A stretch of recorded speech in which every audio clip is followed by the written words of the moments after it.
Good morning guys, কি খবৰ আপোনালোকৰ? আশা কৰোঁ আপোনালোক সকলো ভালে আছে। মোৰো ভাল। গৰমটো কেনেকুৱা পৰিছে পিছে কমেণ্ট এটা কৰি জনাব দেই। বহুত বেছি গৰম জানেনে, একদম ৰুমৰ পৰা বা ঘৰৰ পৰা ওলাব মন নাযায়। তথাপিও শনিবাৰে গৈছিলোঁ বাৰ ঘৰলৈ গ'লে আৰু তাই জোৰকৈ টানি আজৰি মাৰ ঘৰলৈ লৈ যায়, ব'ল মাহঁতৰ ঘৰৰ পৰা আহোঁগৈ বুলি এনেকৈ কৈ লৈ যায়। তাৰপিছতে গ'লোঁ। যোৱাৰ আচলতে কথাটো হৈছে মাহঁতৰ তাতে ধান কাটি আছে, ধান কটাৰ পৰিৱেশটো এবাৰ চাবলৈ মন গ'ল, গতিকে গ'লোঁ। এইবাৰ বহুত বেছি খেতি কৰিছিলে মাহঁতৰ ঘৰত। 18জনী মানুহে একেলগে 4 দিনমান কাটিছে। তেতিয়াহে ধানখিনি হৈছে, দেখিছে নহয়, খুব ধুনীয়াকৈ হৈছে এইবাৰ ধানখিনি। দেখিয়েই মনটো ভাল লাগি গৈছে। আচলতে ইয়াৰ আগৰ বছৰ ধান নাপালেই, পানীয়ে খালে।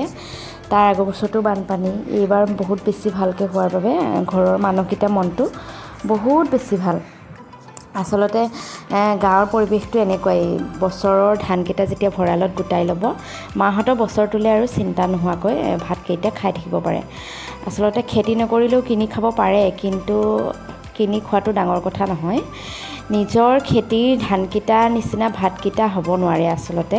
সেইকাৰণেহে ইমান বেছি কষ্ট কৰি ধানকেইটা কৰে বা খেতি কৰে। আৰু এই পৰিৱেশটো মোৰ বহুত বেছি ভাল লাগে। আগতে যে মই একদম পথাৰলৈ নাযাওঁ জানেনে। মোক আচলতে কেতিয়াও নকয়ও মাহঁতে যে পথাৰলৈ যা বুলি। মই একদম পথাৰলৈ গৈ ভাল নাপাওঁ। বিশেষকৈ মোৰ ৰ'দৰ যিটো গৰমটোৱে মোক বহুত বেছি অশান্তি কৰে। সেইবাবে মই আগতে পথাৰলৈ নাযাওঁ। আৰু মোৰ ভণ্টি বাহঁত সকলো পথাৰলৈ যায়, মাটি বাৰী ৰুৱে, ধানো কাটে। সিহঁতে সকলোৱে জানে, মইহে নাজানো। আৰু সেইদিনা আবেলি গ'লোঁ, এয়া সকলোৱে আনফালে 18জনী মানুহে ধান কাটি আছে, 7-8জন মানুহে ধান কঢ়িয়াইছে, মেচিন দি ধান মাৰিছে আৰু মা দেউতাই ধান ভৰাই আছে। আমিও গৈ পাই ৰখাই নাই, কাৰণ বেলি বহো অৱস্থা। গতিকে বেলি বহাৰ আগতে যদি পোহৰে ধানখিনি বস্তাত ভৰাই ল'ব পাৰে তেতিয়াহ'লে ভাল কথা। গতিকে আমি সকলোৱে কামত লাগি গ'লোঁ। মই ভিডিঅ' কৰাত ব্যস্ত, মোৰ মানুহজনে আৰু বা মিলি অলপমান ধান ভৰালে। আৰু ঠাণ্ডা নিছিলোঁ, সকলোকে ঠাণ্ডাও খাবলৈ দিলোঁ। যিমান বেছি গৰম, যিটো সময়ত আমি ফেনৰ বতাহত AC-ৰ তলত থাকিব নোৱাৰা অৱস্থা, তেনে প্ৰখৰ ৰ'দত এইসকল মানুহে পথাৰত কাম কৰি আছে।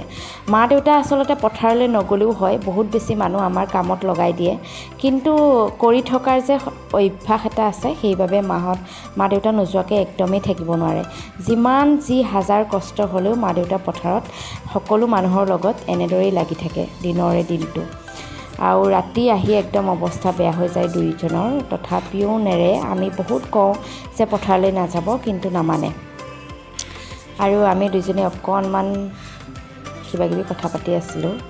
তাইক কৈছোঁ যে তই এবেগেটহে হৈছ, আৰু তাই সেইকাৰণে বহি দেখাই দিছে। এনেকৈ আৰু আমি ধেমালি কৰি ফাইনেলি সন্ধ্যাই হ'লহি। এয়া সন্ধ্যা সময়ৰ পৰিৱেশ, মানে বেলি বহো অৱস্থা। আৰু এইবাৰ দাদাই এটা ফিছাৰীও খান্দিছে, 2 বিঘামান মাটিৰ এটা ফিছাৰী খান্দিছে। তাৰ এটা বৰ ডাঙৰ সপোন আছিলে বোলে, ফিছাৰী এটা বনোৱা। গতিকে বনাবলৈ চেষ্টা কৰি আছে। এতিয়ালৈকে কমপ্লিট হোৱা নাই, কমপ্লিট হ'ব। আৰু কমপ্লিট হ'লেও মই এবাৰ দেখাম বাৰু। বহুত বেছি মাটি খান্দিছে, তথাপিও হোৱাগৈ নাই, হ'ব। আৰু বহুত কাম আছে। ফিছাৰীটো মাথাউৰিটো আধা পাৰটো বান্ধিছে আৰু আধা বান্ধিব আছেই।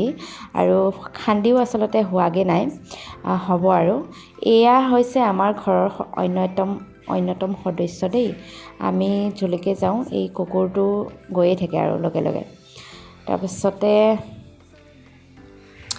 এনেকৈ অকণমান ভাল লাগে আচলতে এই পৰিৱেশটো। ছোৱালীয়ে দেখাই নাই আচলতে। মোৰ মানুহজনৰ ঘৰত খেতি বাতি আমি নকৰোঁ, কাৰণ খেতি কৰা মানুহ আমি নহয়। আমি সিমানটো কষ্ট কৰিবও নোৱাৰোঁ, আৰু কৰিব আমাৰ ইমান শক্তিও নাই আচলতে। গতিকে মানুহজনে এনেকুৱা ধৰণৰ পৰিৱেশবোৰ বহুত বেছি ভাল পায় কাৰণে এবাৰ দেখাব লৈ গৈছোঁ। সেইদিনা যেতিয়া ক'লোঁ 18জনী মানুহে ধান কাটি আছে, মৰণা মাৰি আছে মেচিনত, মানুহজনে কৈছে বা পৰিৱেশটো চাগে বৰ বেছি ভাল লগা হৈছে ন চাবলৈ পোৱা হ'লে। সেইকাৰণে মানুহজনক এবাৰ দেখাবলৈ লৈ গ'লোঁ। সি খুব বেছি ভাল পায় এনেকুৱা ধৰণৰ পৰিৱেশবোৰ, সেইবাবে মই তাক লৈ গ'লোঁ। আৰু এয়া দেখিছে নহয়, দুইটা একদম পূৰা কাম কৰি ৰাতিৰ ভাত সাজ মুকলি কৰিছে। আৰু এয়া ধান ভৰোৱাত লাগিছে দেই। ৰাইজে। দেউতাই সেয়া ধানৰ বস্তাৰ মুখবিলাক বান্ধি আছে। আমাৰ বাইদেৱে কাম কৰিব পাৰিছে অলপ চলপ, আগতে বহুত কৰিছিলে, আজিকালি নকৰি আচলতে কৰিবই নোৱাৰা হ'ল। আজিৰ ভিডিঅ'টো এনেধৰণেই দেখালোঁ আপোনালোকক। কেনেকুৱা পালে কমেণ্ট এটা কৰি জনাব। পথাৰৰ এই খেতিবোৰ চাই সঁচাকৈ বৰ বেছি ভাল লাগে।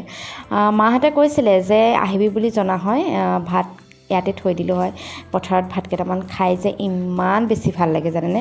আগতে মই পথাৰলৈ যিকোনো কামত এনেই গ'লেও টিফিনতে ভাত কেইটামান লৈ যাওঁ আৰু পথাৰতে খাই আহোঁ।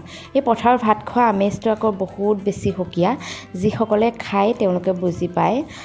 মই ভাবিলোঁ ইছৰাম, মই গৈ ভাত চাইছোঁ আৰু ভাত নাই জানেনে। ভাত আছিলে, চব্জি দালি মাছ যি বাচিছিলে চব ঘৰলৈ দি পঠালে।